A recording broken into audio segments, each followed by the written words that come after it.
Hello again. Put that away. Uh, Welcome to Babbling Not Zoom. Because things are acting wonky. So, I want to talk about something before we get to the topic. There's this movie, Shaolin Soccer, awesome movie. But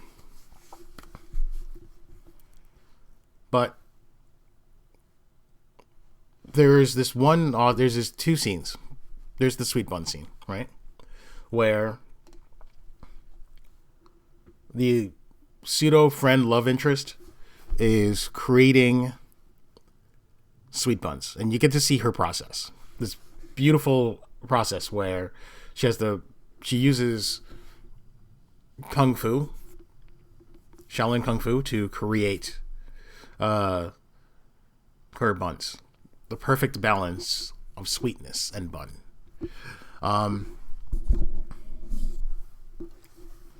Even main character kind of talks about how good it is, and everyone loves her buns.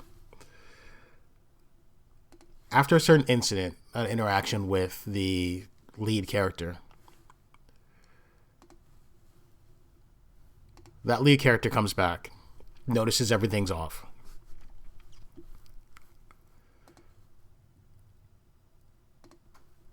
Grabs one of the sweet buns, takes a bite, and in that bite, he notices something's off. He notices there's this offness to it. Something's wrong.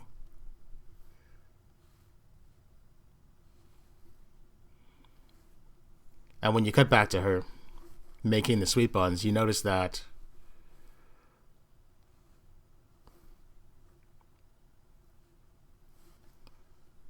her tears of being hurt has entered into the taste of the sweet buns. This subtle saltiness of her tears is messing with the flavor.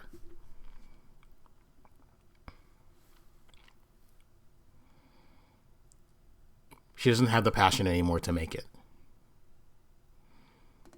All that technique, all that skill is gone.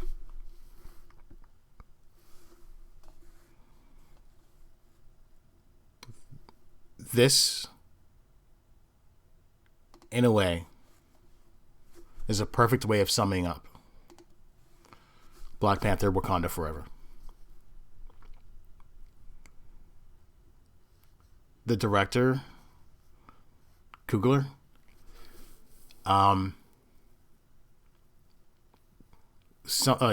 in his grief of Chadwick Boseman, he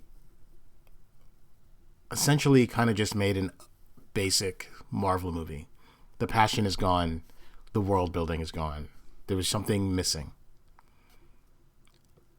It had something. The ingredients were there, but something was off. So without going into spoilers, let me try to explain. I unfortunately watched a short little essay about blocking in film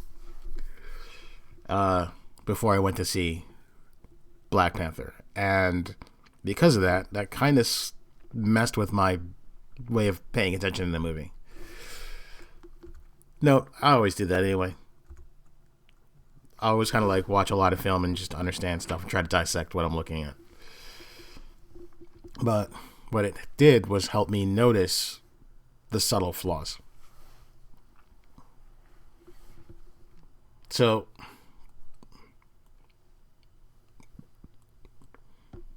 a good director plays with the scene, right?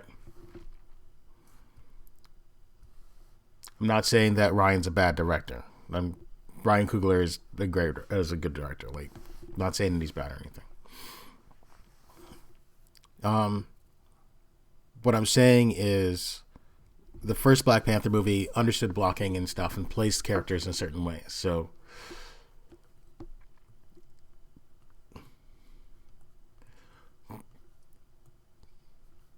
in the first movie, he understood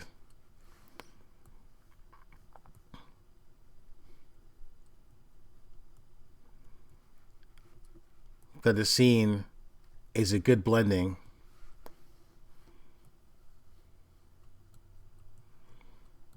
of wide shots with location.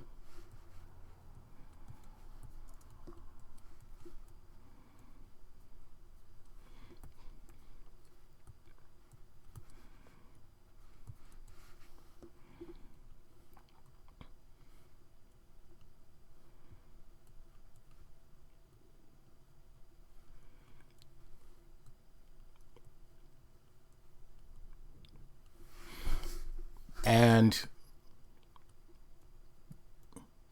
you also understand that you can move throughout the scene seamlessly, kind of like not a one shot, but so there's more to the scene than just this little window. There's more to this, you know?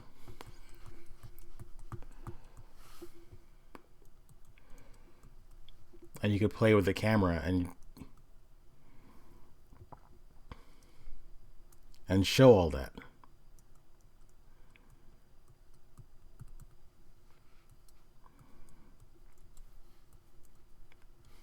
Something he's always done in the first movie, the first Black Panther movie. Something happened in the second one. We stopped focusing. We stopped the balance of a good wide shot, a good close up, right? And we strictly focused on shot reverse shots. A scene like this could have been played out through like really nice, but majority of the movie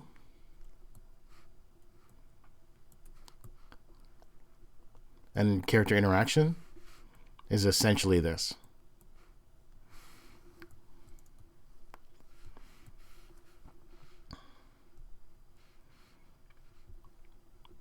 And I mean like really close up now I think about it.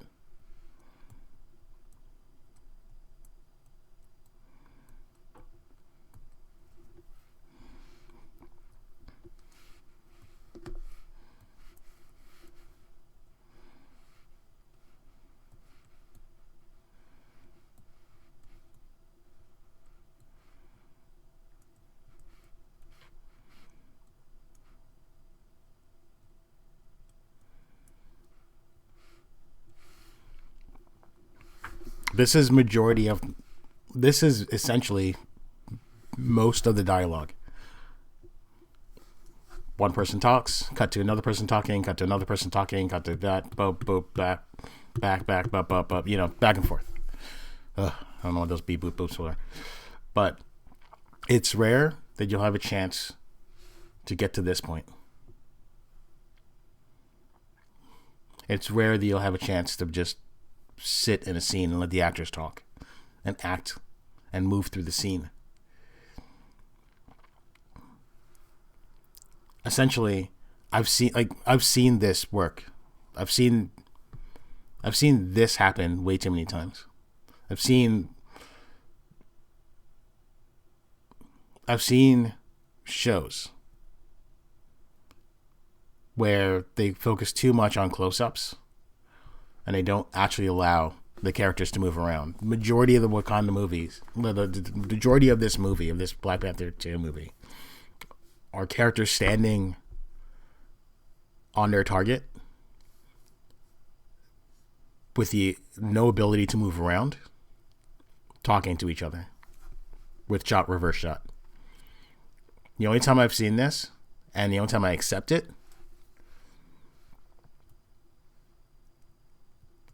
is in a CW show. I've seen it way too many times on Flash, Green Arrow. They're actually better with Legends of Tomorrow. They're far better when it comes to Superman and Lois. But in the jankiest, cheapest films, like shows, this is essentially what's going on.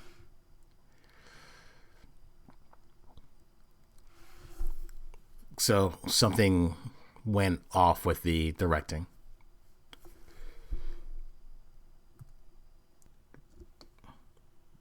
Just adding that the movie also has a big problem. I forgot to mention this. Uh, the movie has a big problem of the Born Identity fight scene problem trope, where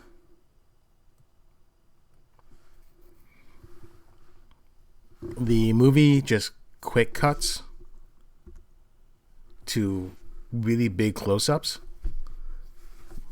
So essentially, the Born Identity problem is the fact that the director or the fight coordinator. Well, not the fight coordinator. It's not his problem. The director feels that either the action is not. There's not enough footage, or who knows what, to constitute a good fight scene, or the actors are not truly good at the fight scene. So they, instead of having a nice wide shot to register where both of the actors are and allowing them to hold that scene, that's better in post.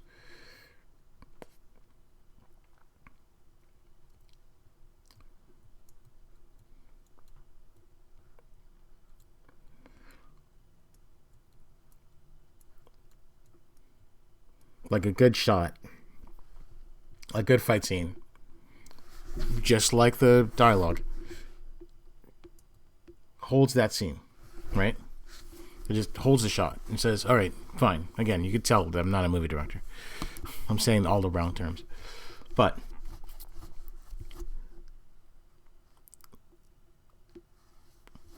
a good fight scene steps back and allows you to just watch all the movements before you have to cut and get to a new angle. Maybe like an over the shoulder shot, so you get like the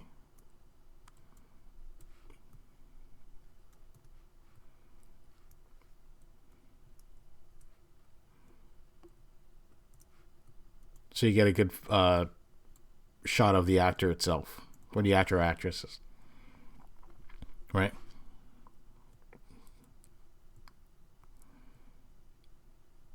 There.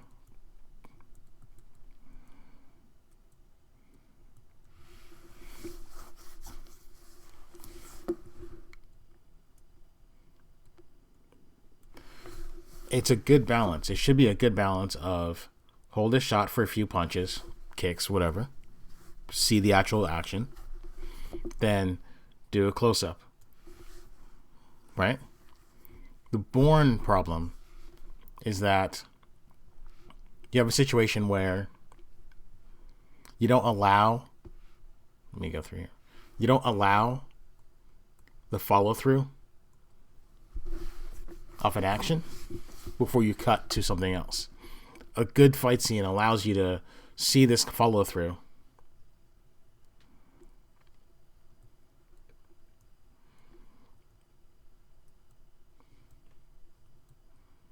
Maybe the guy's a knife. I think he has a knife. You follow the follow-through, and then this would come into another attack.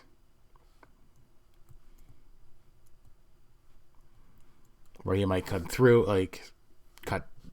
and something like that, and you allow this for like a few shots here and there, boom, boom, boom, boom, and then you could cut to the next shot. The Bourne problem is, as his character's coming down to do the cut, instead of allowing the follow through to happen, it immediately cuts to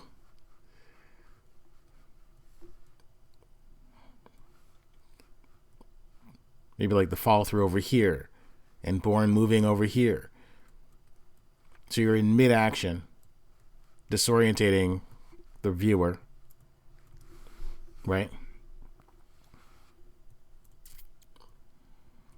And it's like every hit, punch, kick, whatever movement is cut to try and make the scene more erratic.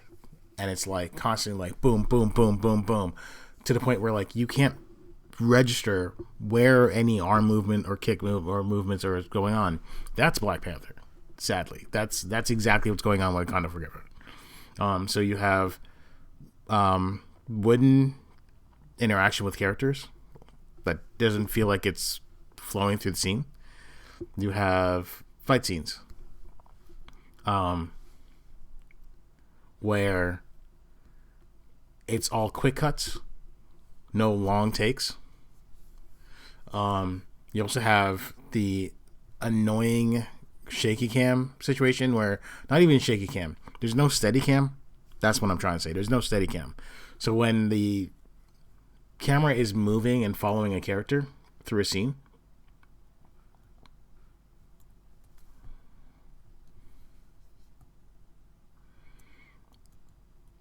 when you're following a character through a scene,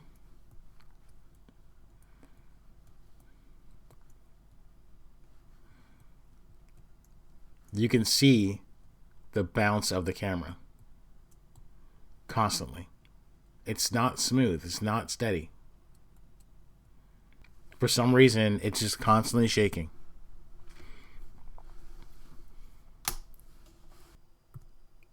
The other thing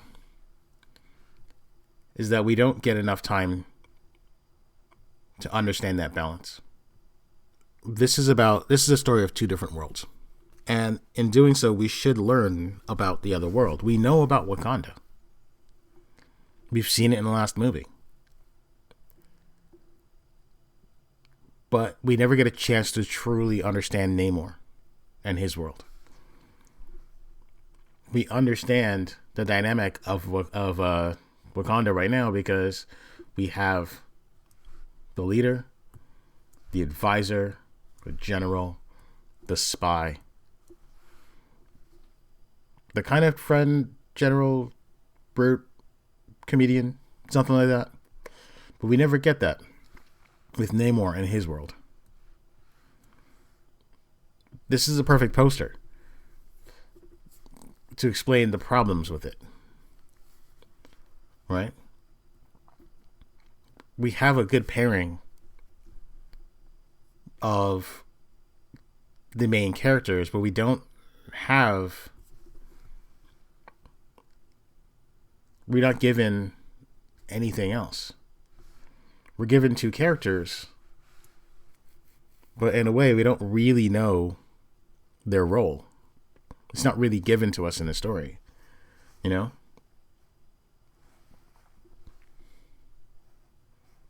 Maybe eventually those characters mirror each other and we get something with him early on in the movie, but it's not really played off later. Like, we're more in the world of Wakanda and understanding the dynamic of all the characters here than we are understanding the dynamic of Namor and his two generals. We rarely get that. And we rarely get anything about Namor itself. Or in his world. I can't remember the actual... I'm not going to say the name because I'm going to butcher it. But we know the city. Essentially, what you're going to get about Namor City is essentially this.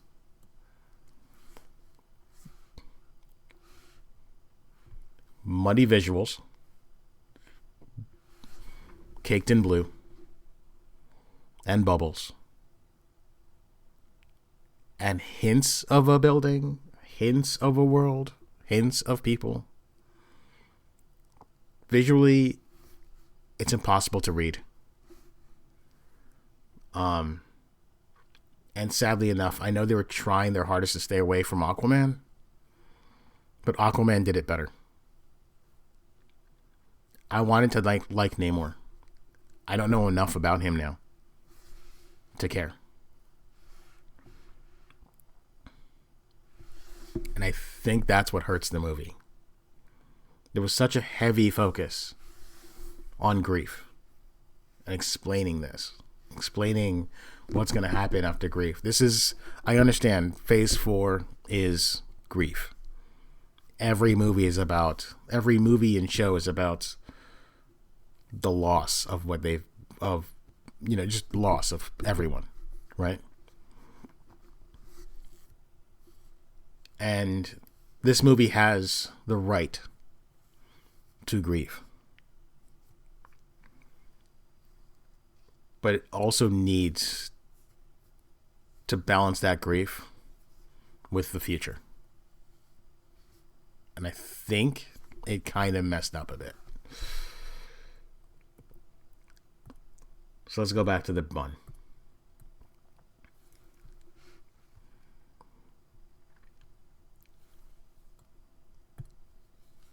Every Marvel movie has a balance to it. It is not just a Marvel movie. It is a Marvel movie and something. Right? Captain Marvel. Oh, wait, not Captain Marvel. Horrible example. I'm going to stay away from Captain Marvel. Captain America. There we go. Is a Marvel movie and essentially spy, espionage, other war propaganda, but it knows its era, it knows its balance.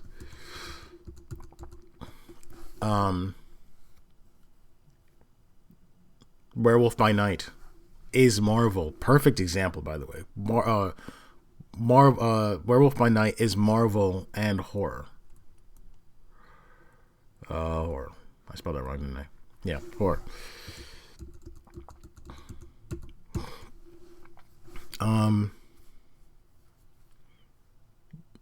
The new She-Hulk is Marvel and law sitcom.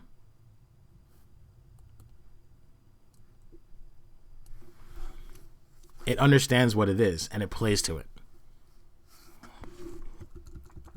The first Black Panther movie was a spy Bond movie. And this movie, the second Black Panther movie, should have kept to that genre.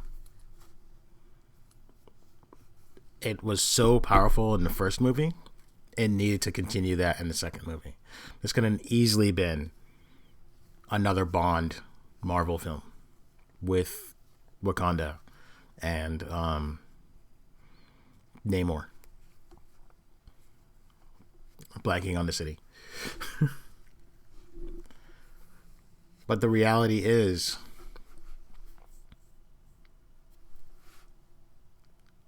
because of the passing of Chad Boseman, it ended up just being a salty sweet bun. Something you're so familiar with, but there's something off. And in that, it's going to stop it from being a great film. It's going to be a great send-off to Boseman, but nothing else. And that's a shame.